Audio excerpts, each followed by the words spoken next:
They thought I was weak. That my age would make me docile, forgotten, easily dismissed. They were wrong. I had spent my life building a legacy. Tech, investments, startups, you name it. I made my millions early, and by 55, I had retired to enjoy the fruits of my hard work. My family, my so-called family, had everything because of me. The vacations, the expensive schools, the cars, all because I poured my time and effort into building a future for them. But when I fell ill, my health began to decline. And instead of standing by me, my son Brandon and his wife, Melissa, abandoned me. They told me it was for my own good, that I needed professional care at a nursing home. I didn't need their pity or their help. But that's exactly what they gave me, a cold, clinical decision to move me out of the house and into a nursing home, as if I was some burden to be discarded. Maple Creek Nursing Facility. That was the place they dropped me off at. The place where no one would care enough to question. No one would notice the old man who was slowly becoming invisible. I was placed in a sterile room, the walls smelling of bleach and old food. My roommate, Henry, was half blind and often confused, thinking I was his brother, who had passed away years ago. Brandon and Melissa didn't even visit me for my birthday. Not even a phone call. I was a ghost to them now, a nuisance that they couldn't get rid of fast enough. But what they didn't know was that I was still the man who built the empire they lived off. I wasn't finished yet. One night, I met Emily, a nurse who worked the night shift. She had seen my name on my file and mentioned that her father had worked for me when I was still running things. She said I was the only honest businessman he had ever worked for. That comment stayed with me. Emily wasn't like the others. She wasn't just a nurse, she was a tech genius, paying her way through MIT with her job.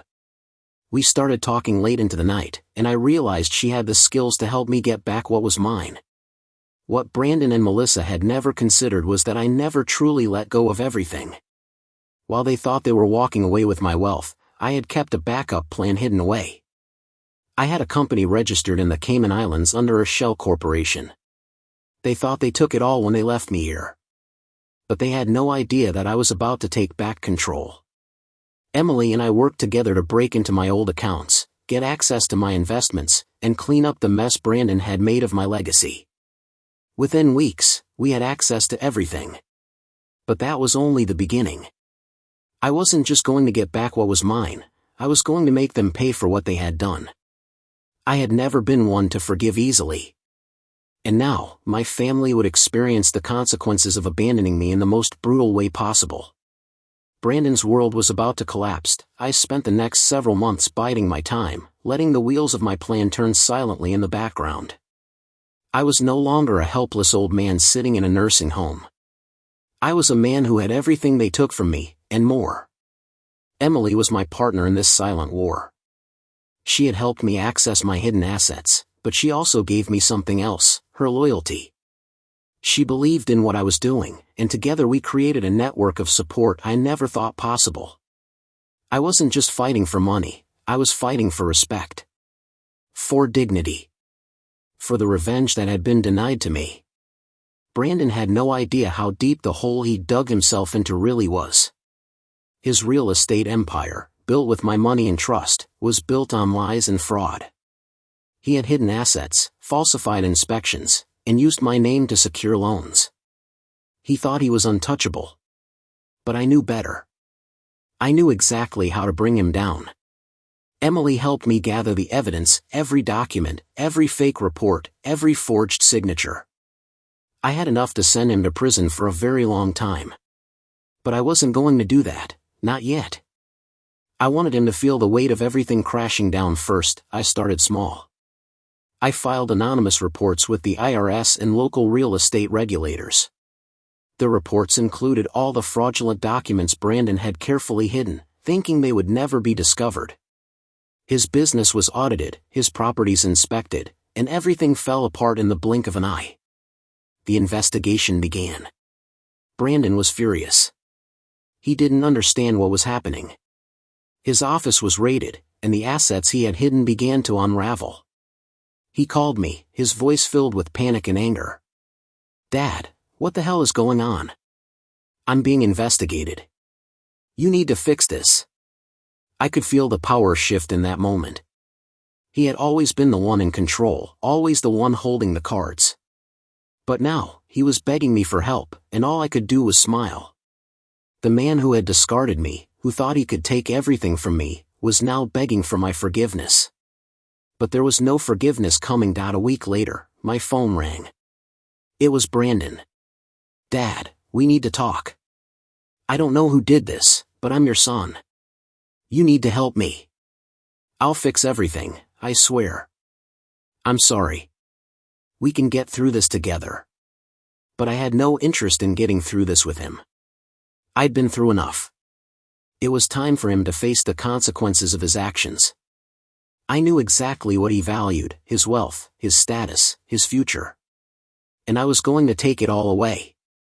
I called a meeting, inviting Brandon, Melissa, and their kids to join me at a fancy hotel restaurant. When they walked in, they saw me sitting there with Emily, looking like nothing had changed. Brandon walked up to me, looking desperate. Dad, please. Don't do this. I can fix it. I'll make things right. Just tell me who's behind the investigation, and I'll fix it. I leaned back in my chair, savoring the moment. Oh, you want to know who did this? You did it to yourself, Brandon. All I did was sit back and watch it unfold. His face drained of color. What are you talking about? I've been watching you for years. Your business dealings, your lies. You thought I didn't know what was going on. But I always knew. You're not the man you pretend to be. And now, it's time for you to learn that actions have consequences. He stood frozen, his eyes wide with disbelief. Melissa was beside him, looking more worried by the second. That's it? You're just going to watch me fall? Brandon asked, his voice shaking. No, son. I'm going to watch you lose everything. I paused, then added, and when the dust settles, I'll still be standing tall. The final blow came a week later. Emily and I made sure that the transfer of my wealth was complete. My business, the company I had built, was no longer Brandon's to claim. I had redirected assets, sold off properties, and transferred everything into accounts he couldn't touch. The company he thought he had was gone, erased. When Brandon and his family went to access their supposed wealth, they found it all vanished, nothing left but empty accounts and empty promises. But that wasn't the worst part was the realization. That he, Brandon, had been nothing without me. That I had always been the one in charge, even when they thought I had nothing left to give. He called me one last time, pleading for help. But I let the call go to voicemail. I had gotten my revenge. But in the end, it wasn't just about the money or the assets. It was about proving that family didn't mean loyalty. They left me to rot in a nursing home, and I took away everything they valued. I watched them crumble under the weight of their own greed and betrayal. And I was free. My health continued to improve, and in the quiet aftermath of the chaos, I realized something. I wasn't the one who had lost. I had won. I had taken control back, and I had made sure Brandon and his family would never forget the lesson. They had left me in a nursing home, thinking I was finished. They thought I was weak, and they discarded me. But what they failed to realize was that I wasn't just an old man. I was a man with a plan. And in the end, I took everything they valued.